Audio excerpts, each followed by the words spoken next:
নমস্কাৰ, মোৰ কবিতাৰ শিৰোনাম তোমাৰ প্ৰতি। কবি মিতুল কুমাৰ দত্ত। তোমাৰ ওচৰত একান্তই অনুৰোধ, তুমি হিন্দু নহবা, মুছলমান নহবা, খ্ৰীষ্টানো নহবা, এই পৃথিৱীৰেই মানুহ হোৱা। তুমি কৈছা তুমি সকলোৰে মূল, ধৰ্মৰো ৰাজনীতিৰো। একে সময়তেই তুমি কোৱা নাই কাৰখানাৰ, পথাৰৰ অথবা কালীপাতৰ বুলি। তুমি কি অতিক্ৰম বাৰে বাৰে ডালমুইনৰ সূত্ৰ? হিন্দু বুলি আছিল কোন তোমাৰ পিতামহ?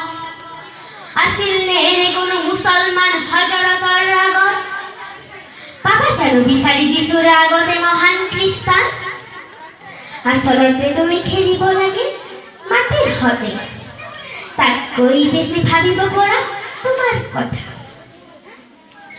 অথচ তুমি বাবেই মছজিদটো ভঙা গ'ল, তুমি বাবেই মন্দিৰটো বিচূৰ্ণ হ'ল, যাৰ বাবে তোমাৰ শিৰচ্ছেদো হ'ল।